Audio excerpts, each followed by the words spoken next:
Water റൂഫിങ്ങിൽ ഒരുപാട് varieties ഉണ്ട്.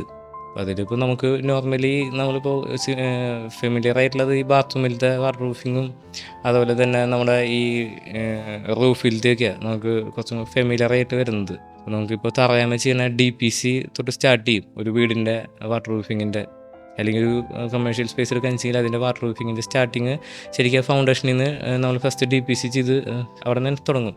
DPC ചെയ്യുന്നത് മെയിനായിട്ട് ഈ കാപ്പിലറി റൈസിന് ചെറിയൊരു തട കിട്ടാനാണ് ചെയ്യുന്നത്. പിന്നെ അഫ്കോഴ്സ് ഇതിൽ മെയിനായിട്ട് നോക്കേണ്ട കാര്യം എന്ന് വെച്ച് കഴിഞ്ഞാൽ എക്സ്റ്റീരിയറിൽ ഉപയോഗിക്കുന്നത് എപ്പോഴും UV പ്രൊട്ടക്ഷൻ ഉള്ളതാണ് ഉപയോഗിക്കാൻ പാടുള്ളൂ. ഈ വാട്ടർ റൂഫിങ് എന്താണെന്ന് വെച്ചെങ്കിലും അതിനൊക്കെ ഒരു ഡ്യൂറബിലിറ്റി ഉണ്ട്. അപ്പോൾ നമ്മൾ ഇതിനെപ്പോഴും ഈ മദർ സ്ലാബിൽ നമ്മൾ ചെയ്യാൻ പാടുള്ളൂ. എന്നിട്ട് അതിന് മേലെ ഒരു പ്രൊട്ടക്റ്റീവ് ലെയർ എപ്പോഴും ആഡ് ചെയ്യണം, സ്ക്രീനിങ് പോലെ എന്തെങ്കിലുമൊക്കെ, അല്ലെങ്കിൽ ഇത് കംപ്ലൈൻറ്റ് വരും.